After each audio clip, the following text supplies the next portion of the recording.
देखो student, question number 14 हमसे कह रहा है सिद्ध कीजिए कि summation R is equal to 0 to n 3 की घात into N C R is equal to 4 की घात n। ठीक है, ये हमको सिद्ध करना है। तो देखो इसको करते हैं। देखो कुछ भी समझ में नहीं आ रहा है इसमें, ठीक है, लेकिन एक चीज़ समझ में आ रही है। अगर हम पिछले क्वेश्चन की तरह सोचें तो यहाँ पे 4 की घात n है और जिसकी घात n होता है उसका प्रसार हमको द्विपद प्रमेय से करना है। ठीक है, साथ ही साथ यहाँ पे 3 की घात r। ठीक है, 3 की घात r का मतलब हो गया कि 4 की घात n में से हमको 3 की घात r लाना है, तभी ये जाके सिद्ध होगा। तो 4 की घात n में से 3 की घात r लाने के लिए हम करेंगे, यहाँ पे 4 को लिखेंगे 3 + 1 की घात n, तो 3 आ जाएगा और फिर 3 की घात r भी कहीं ना कहीं आई जाएगी। ठीक है, तो चलो इसको सिद्ध करते हैं। ये तो थोड़ा समझने की बात हो गई। ठीक है, वैसे इसको सिद्ध कैसे करते हैं वो देखो। हमने यहाँ पे ले लिया LHS बराबर, ये जो समेसन जैसा बन रहा है ना, इस समेसन का मतलब समझते हैं। इसका मतलब ये होता है, समेसन का मतलब होता है प्लस, और प्लस किसका, आर की वैल्यू 0 से n है ना, यानी ये जो चीज़ दे रखी है ना, इसमें आर की वैल्यू पहले 0 रख दो, फिर 1 रख दो, n तक रखते जाओ और उन सबको जोड़ते जाओ। ये होता है समेसन का मतलब। ठीक है, देखो जैसे आर की वैल्यू 0 से स्टार्ट हो रही है, तो इस पूरे में हमने आर की वैल्यू 0 रखी, तो ये हो गया हमारे पास 3 की घात 0 और NC 0। आर की जगह पे 0 रख दिया हमने, ये आ गया।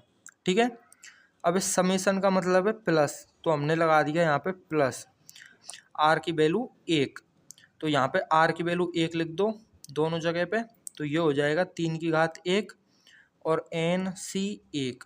अब समेसन का मतलब होता है हमारे पास प्लस।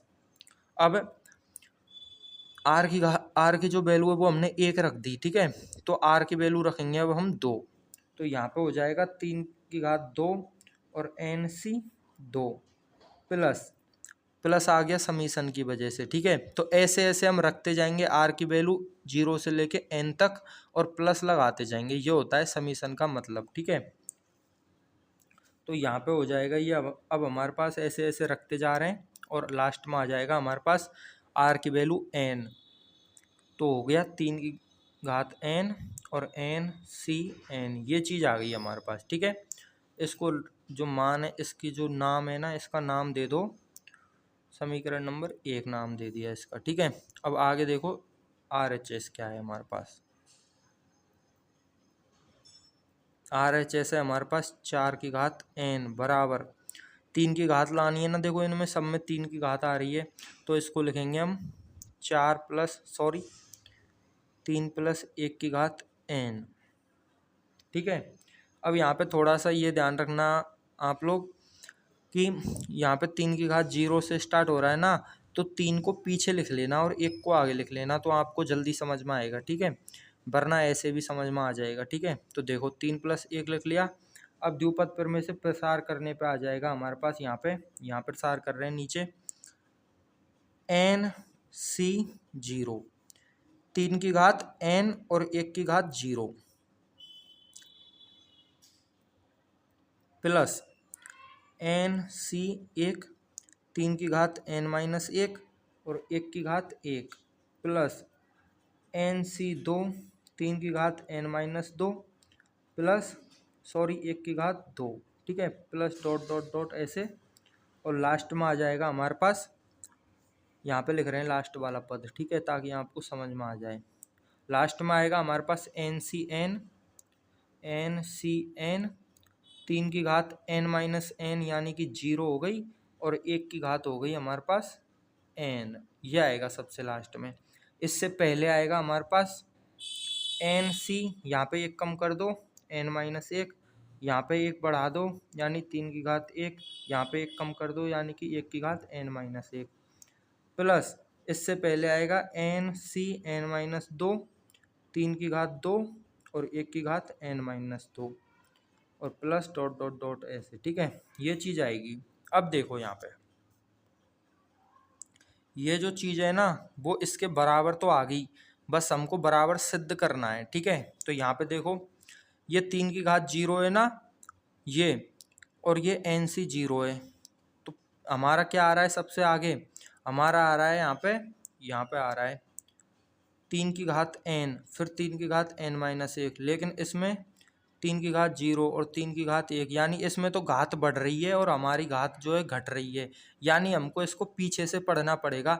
इसीलिए बोल रहे थे कि 3 को पीछे लिखना, 1 को आगे लिखना। ठीक है, लेकिन दिक्कत कोई नहीं है, प्लस का चिन्ह है, आगे पीछे लिख सकते हैं। ठीक है, तो यहाँ पे देखो 3 की घात 0 और एन सी 0, यहाँ पे देखो 3 की घात 0 और एन सी एन, लेकिन एन सी एन की जो वैल्यू है ना वो एन सी 0 के ही बराबर होती है। ठीक है, तो इसको चेंज करके हम ऐसा लिख लेंगे। ठीक है, कोई दिक्कत वाली बात नहीं है, और 1 की घात तो कुछ भी हो उससे तो हमको कोई फ़र्क नहीं पड़ना चाहिए। ठीक है, तो उसको तो हम छोड़ ही देंगे, कोई दिक्कत नहीं है। तो देखो इसको पीछे लिखते ना तो बहुत ही जल्दी अब तक हो भी जाता है ये। ठीक है, अब इसको हमको चेंज करना पड़ेगा थोड़ा सा, तो देखो करते हैं। एन सी 0 है ना, यहाँ पे लिख लो फॉर्मूला, चूंकि N C R is equal to N C n-r, यानी कि अगर नीचे की दोनों संख्याओं को जोड़ने पे n आ जाए ऊपर वाला, देखो इन दोनों को जोड़ेंगे तो r से r कट गया, ऊपर n आ गया ना, तो यानी कि नीचे की दोनों को जोड़ने पे n आ जाए तो वो दोनों बराबर होते हैं। ठीक है, तो यहाँ पे देखो नीचे 0 है और 0 को n में जोड़ेंगे तो n आ जाएगा, यानी कि ये जो एन सी 0 है ना ये एन सी एन के बराबर है। ठीक है, और 3 की घात n प्लस 1 को छोड़ो, एन सी 1 है ना, ये एन सी n-1 के बराबर है, 3 की घात n-1,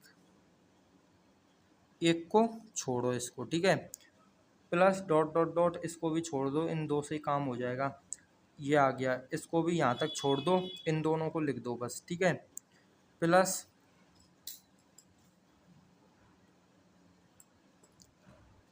प्लस इसको और इसको यहाँ पे लिख रहे हैं। ठीक है, एन सी n-1 है ना, तो ये जो देखो एन सी n-1 हो गया एन सी 1। ठीक है, तो इसको चेंज करके इस फॉर्मूले से हम लिख रहे हैं यहाँ पे एन सी 1, ठीक है, इसकी जगह पे, और 3 की घात 1,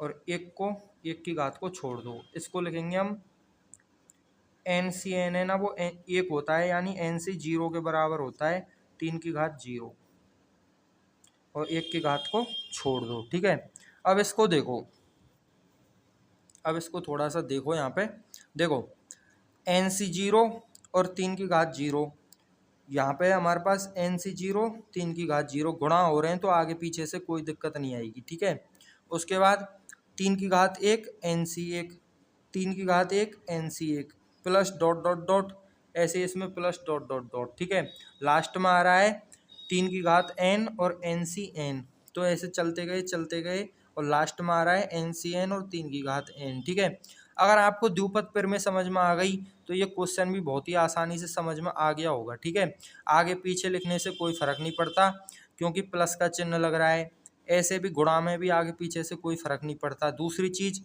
यहाँ पे एन सी 0 है और यहाँ पे एन सी एन आ रहा था, दोनों का मान समान होता है, हमने चेंज करके लिख दिया, ये बिल्कुल एक जैसे हो गए। ठीक है, अब एक जैसे हो गए तो ये सिद्ध हो गया। ठीक है, अब अगर आप लोग यहाँ पे चाहोगे ना, यहाँ पे देखो इस वाले को, तो इस वाले को समीशन के रूप में भी लिख सकते हैं। ऐसे कैसे लिखेंगे, देखो देखो 3 की घात 0, 3 की घात 1, 3 की घात 2, 3 की घात 4, 3 की घात 5, ऐसे ऐसे कहाँ तक जा रही है, n तक जा रही है, यानी कि हम लिख देंगे यहाँ पे 3 की घात k, 3 की घात k, यानी कि 3 की घात कुछ भी हो सकती है, k का मतलब है कुछ भी हो सकती है, 0 1 2 3 3 ऐसे बढ़ के n तक। ठीक है, तो यहाँ हम लिखेंगे, साथ में क्या आ रहा है, प्लस में प्लस का चिन्ह आ रहा है ना, तो यहाँ हम समीशन लगाएंगे और लिखेंगे कि 3 की घात k है ना, k की जो वैल्यू है वो 0 से और n तक जा रही है, 3 की घात 0, 3 की घात 1, 3 की घात 2, ऐसे ऐसे 3 की घात कहाँ तक जा रही है, n तक जा रही है, तो हमने लिख दिया कि 3 की घात k जो है वो 0 से लेकर के n तक जा रहा है और प्लस लग रहा है, इसका मतलब समीशन हमने यहाँ पे लगा दिया। और क्या आ रहा है, N C 0, N C 1, N C N minus 1, N C N, यानी कि जितनी 3 की घात यहाँ पे 0 लग रही है तो एन सी 0 आ रहा है, 3 की घात 1 लग रही है तो एन सी 1 आ रहा है, तो 3 की घात k लग रही है तो एन सी k आएगा। यानी कि इस प्रकार से हम जो है इस पूरी टर्म को यहाँ पे इतने बड़े को ऐसे लिख सकते हैं शॉर्ट में, ठीक है। तो ये लिख दिया हमने शॉर्ट में। अब हमको सिद्ध करना है आर, तो के की जगह पे आर भी लिख सकते हैं, ये तो एक दर्शाने का तरीका है, ठीक है। के लिख लो, एक्स लिख लो, वाई लिख लो, जेड लिख लो, कुछ भी लिख लो, आर लिख लो, ठीक है। तो ये हो गया हमारा यहाँ पे प्रूफ। बस एन नहीं लिखना आपको, ठीक है, क्योंकि एन पहले ही यूज कर चुके हैं, ठीक है।